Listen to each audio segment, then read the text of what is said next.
get with it, people. Hey, from Monday through Thursday, I'm dead on my feet. Most of the time, I'm too tired to eat. When I try to read the paper, I fall fast asleep.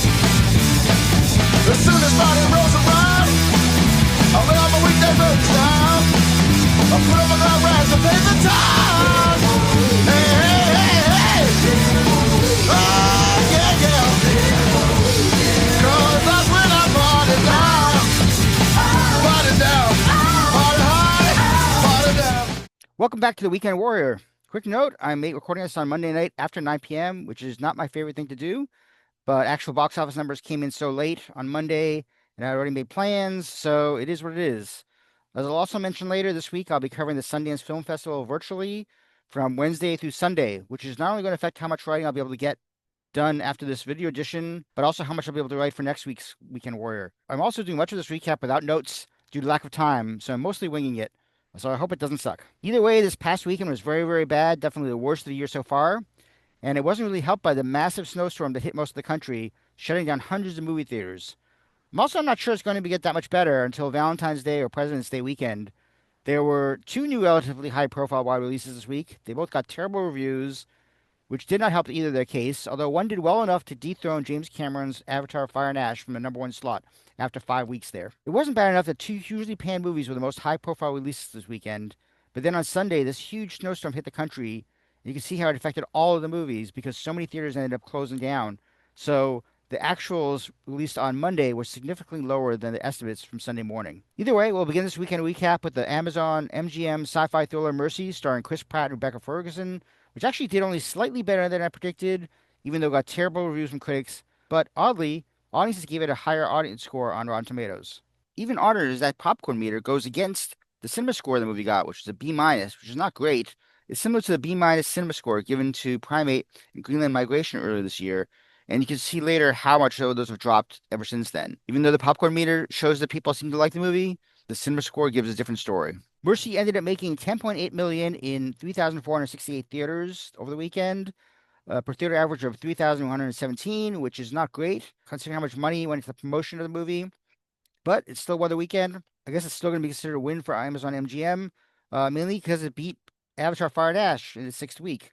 Avatar Fire and Ash fell to second place with 6.4 million, down 56%, probably affected greatly by the snowstorm. Avatar Fire and Ash has made 377.9 million domestic, which is not bad. It'll probably get to 400. Meanwhile, Zootopia 2 actually crossed the 400 million mark. It stayed in third place with 5.3 million, dropping 42%, and bringing its domestic total to 401 million. Lionsgate's hit thriller The Housemaid, starring Sydney Sweeney and Amanda Seyfried, maintained its fourth place with 3.9 million, down 54%. It has grossed 115.2 million so far. Dropping from second to fifth place was Sony Pictures' 28 Years Later, The Bone Temple, which had a massive 71% drop, ended up making 3.6 million this weekend to bring its total to 20.7 million. It was followed in sixth place by Mari Supreme with 3.5 million, down 36%. That has made 86.3 million so far, which is very good for A24. The independently made video game adaptation of Konami's Return to Silent Hill was released by Cineverse and Iconic Releasing into 1,850 theaters, and it only made 3.2 million to take seventh place, which is an average of 1,730 per theater. That was quite a bit lower than what I predicted, but it was never going to be that huge a release either way. Shaking things up in the top 10 still were the Lord of the Rings trilogy, which were released by Fathom Events into more theaters this weekend, and also actually for the entire weekend rather than one day each. The Fellowship of the Rings ended up making $2 million this weekend in 1,703 theaters, and then the other two movies both made it 1.6 million, but just outside the top 10. Sony Pictures' Clicker, the Mexican-American crime thriller with music involved somehow, made 1.3 million in 522 theaters. Not great, not terrible. Not many people didn't even know about this movie existed. Won't be in the top 10, but it also didn't bomb. I will point out that Oscar nominations were announced on Thursday, and you can see how it affected some of the movies that actually got nominated, as well as some of the movies that did not get nominated. Focus Features' Hamnet bumped up to 1,996 theaters on Friday, and it made 1.8 million, up 38% from the weekend before. But it also might have done better if not for the snowstorms.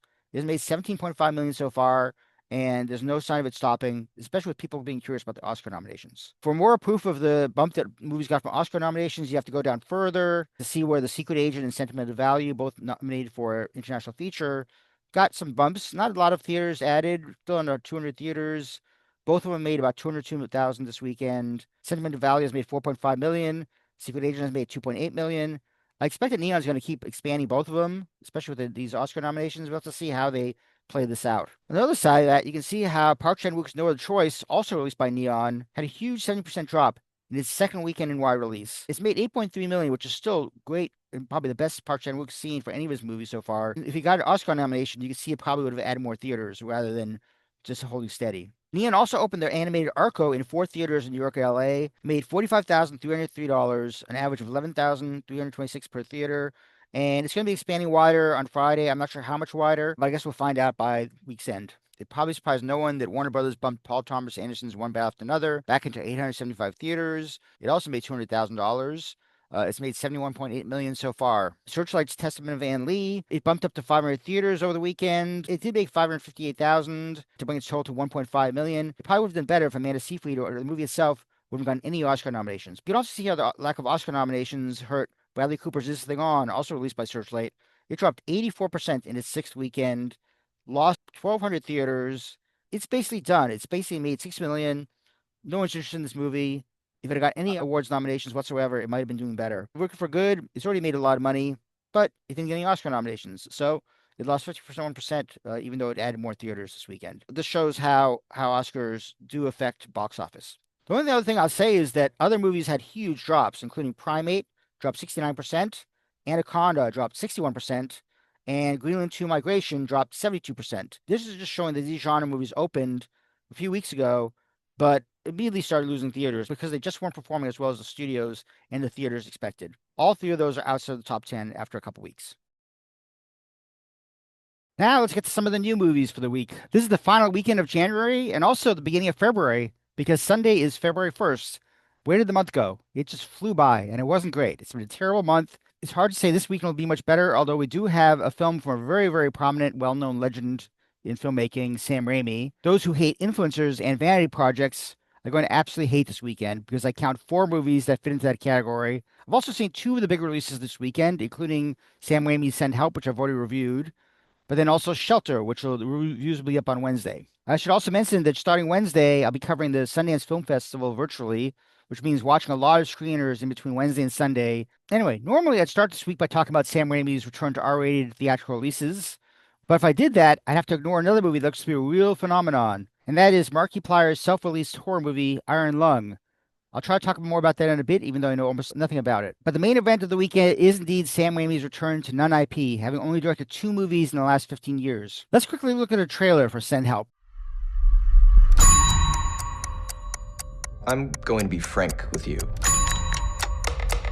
You are smart. I know that you are great with numbers, but I just don't think you got it. As an executive, I see no value in you. Does that make sense? I'm sorry, what? You know we have the Bangkok merger coming up. Prove me wrong. Oh, Linda, before you go, I forgot to mention I've received a few complaints about you. Complaints? Noxious odors. Oh, God.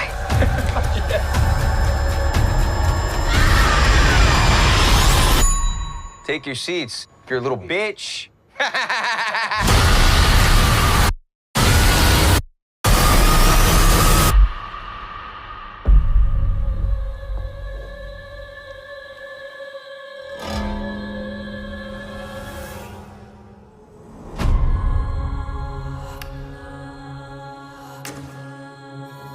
Rachel McAdams plays Linda Little, a hard worker at a big company whose work isn't appreciated, and less so when she gets a new boss in Dylan O'Brien's Bradley Preston. We'll talk more about them in a little bit, but let's go through each of the elements of this movie, beginning with Raimi, who has only directed 3 movies since Spider-Man 3 in 2007. But he's produced a lot of movies in that time, including 2 remakes of The Grudge and a sequel to one of them, a remake of Poltergeist, and 2 remakes of his own Evil Dead. He also brought Don't Breathe to genre and horror fans as a producer. More recently, he took over Marvel's Doctor Strange sequel, and that was a huge blockbuster hit, making $950 million worldwide. Before that, Raimi's take on Frank L. Baum with 2013's Oz the Great and Powerful made about half the amount of the Doctor Strange movie. But it did open with $79.1 million, maybe helped more by people knowing Raimi from Spider-Man than its actual cast. Still, we have to go back a little further to the movie he directed right after Spider-Man 3 with 2009's Drag Me to Hell.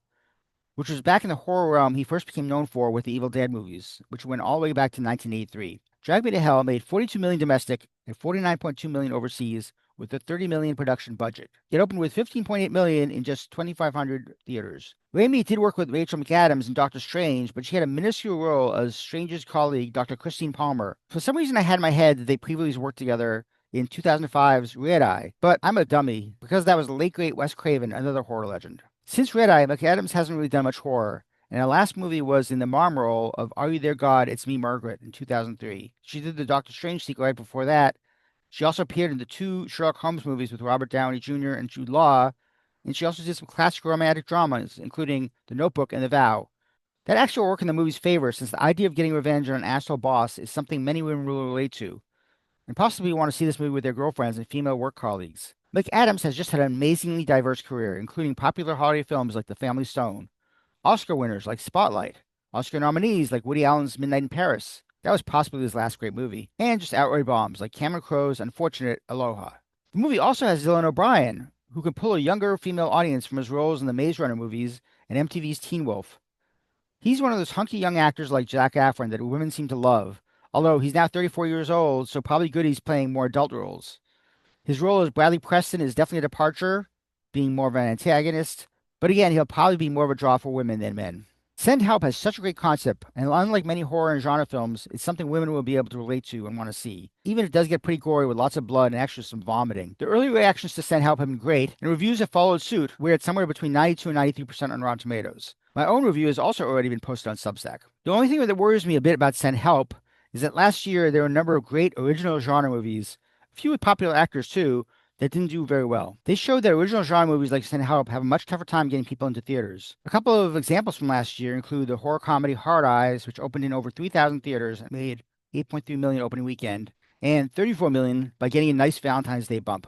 There was also New Line's Companion, which had a similar high concept and great script and cast, but that opened with $9.3 million and also around 3,200 theaters. That topped out with $20.9 million domestically. Now, granted, neither of those movies were directed by Sam Raimi, who has enough of a name thanks to those Spider-Man movies, Evil Dead, and everything else he's done. His name is as much a draw as the concept of a dark comedy about getting revenge on an asshole boss. At first, I thought maybe Send Help would make between 10 to 12 million this weekend, but 20th Century has done a great job of the marketing, and it's releasing it into 3,300 theaters. And they even have a well-attended preview this past Saturday. Being that this is Raimi with 2 very popular actors, as well as a great premise, I'm thinking it'll win the weekend with somewhere between 13 and 16 million. But it does have some direct competition from something called Iron Lung, which I'll talk more about in a bit.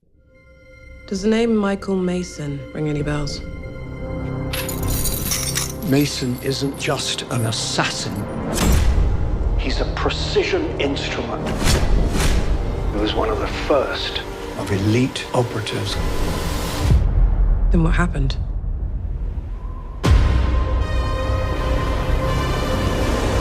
I bring you supplies week after week, yet you never leave here. Why is that? Most people just say thank you. Don't ever come up here again. We have a retinol match. Send them.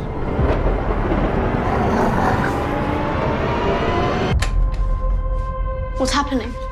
Don't make a sound. Don't come out until I come for you. Weapons free. Kill target on sight.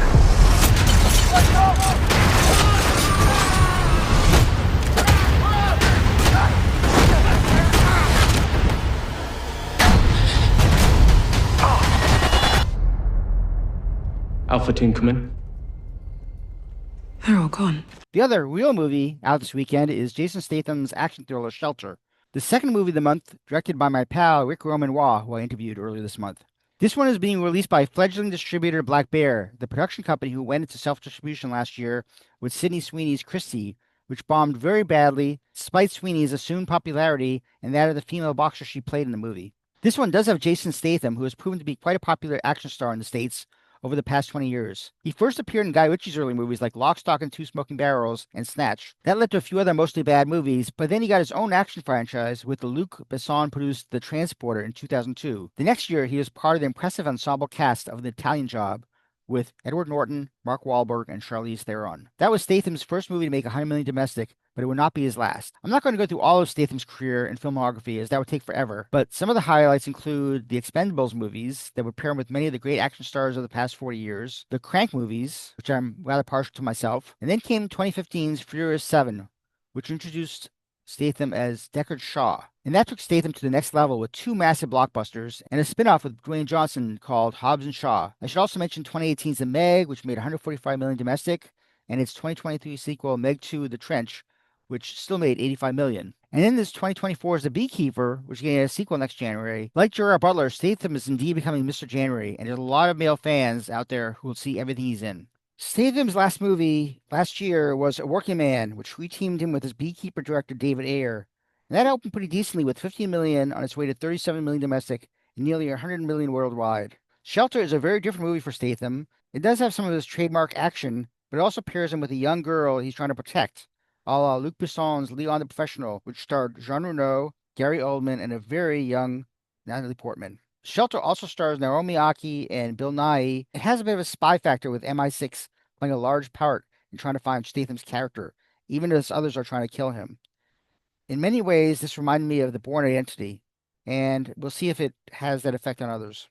There are various factors in play we have to consider, like Black Bear not having the marketing and distribution prowess of bigger studios. That makes me think that many people might not even know that Shelter exists as a movie. And because of that, I wonder if it'll even come close to 10 million this weekend, and it could end up floundering with closer to 6 or 7 million. I see that question in your eyes. For what purpose do we remain alone in the dark? Beginning the descent. Cruising depth in roughly 2 minutes. Stand by. I ask myself that very same question. I'm seeing some voltage irregularities on the instrument, so keep an eye out for sparks or flames or anything like that. Why would there be flames? You did test this thing, right? This is the test. Closing porthole shielding. Where's the reason for this quiet rapture? Too few to rebuild, too many to feed. I don't know how much I have to say about Iron Lung, a sci-fi horror movie directed and starring YouTube influencer Markiplier. I hope I'm saying that name right. Apparently this is based on a popular video game, and Markiplier, born Mark Edward Fischbach, has 38.1 million followers. Apparently, this is based on a popular video game, and Markiplier, born Mark Edward Fischbach, has 38.1 million followers on YouTube and has made over 5 million videos. Is that right? Wait, no, that's not right. 38.1 million followers on YouTube and has made over 5,000 videos, and that's nothing to scoff at. It's not that new a thing for a YouTube creator to make a movie to feature films. It isn't that new a thing for a YouTube creator to make the move to feature films, and horror in particular. There was the Australian Philippou brothers who had a decent-sized horror hit with A24 for 2023's Talk to Me, which made 48 million domestic and almost the same overseas. They followed it up last year with Bring Her Back, which didn't do nearly as well. I also should mention Shelby Oaks by YouTube film critic Chris Stuckman, which Neon opened in 1,823 theaters in prime Halloween territory in October. That only opened with 2.3 million and didn't even get to 5 million domestic. That seems a little daunting, although I've heard early word that Iron Lung, based on a 2022 submarine simulation game, has already been selling a lot of tickets. At my local theater, it's already sold more tickets than Send Help, but it's probably in 800 fewer theaters or so. I did check out Markiplier's YouTube channel, specifically something where he's talking about making Iron Lung and how it's exploded since the trailer was posted. He seems like a nice enough guy from that speech he gives to his fans, but I'd like to have seen the movie, and I haven't seen it yet. Iron Lung is relying mostly on the filmmaker and popularity of the video game among younger people. I'm honestly not sure this movie is on many film critics' radar. Yes, that's a submarine joke, because I'm old. We're all old. Apparently, this video game debuted on Windows and the Nintendo Switch before porting over to PlayStation. So that also has some name brand value, and even though Return to Silent Hill tanked last weekend, I think the fact that Iron Lung is more recent will help it open much better with 10 to 11 million. And it'll shock most of the industry who may have never heard of it. And that's also with Markiplier self-releasing the movie into 2,500 theaters or so. Here we go again.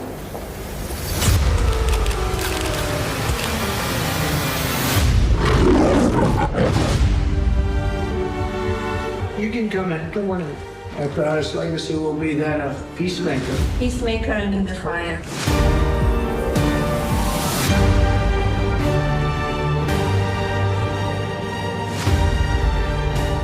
thus far. There are other movies out this weekend, including Amazon MGM's Melania doc about the First Lady, although it's questionable how wide that might be. And then A24 is getting into the Charlie XCX biz with the documentary The Moment. That seems to be getting more of a limited release as well, but I might not know until closer to the weekend. There's also the Paris Hilton doc, Infinite Icon, a visual memoir that covers a celeb's DJ career. I don't think any of them will get into the top 10, nor have I seen any of them, so I really don't have much to say about them. Lastly, Neon is supposed to expand the Oscar-nominated French animated film ARCO nationwide this weekend. I'm just not sure how many theaters it might be getting into, and I might not know until later this week. Neon kind of blew it a few years ago with the amazing Robot Dreams by waiting until May to release it. And as far as I know, it never went wide, so it didn't even make $1 million domestically. I would hope they do better with this one, and having backers like Natalie Portman and voice actors like Will Ferrell and Andy Samberg makes it more promising that it'll get a wide release this weekend to more than 500 theaters. If that's the case, maybe it can make $2 to $3 million. That's it for this week. And I hate to say it, but next week's not going to be much better. It's the Super Bowl, and it's going to be pretty desolate in theaters because there's a lot of new movies, but nothing that I think will make more than $10 million.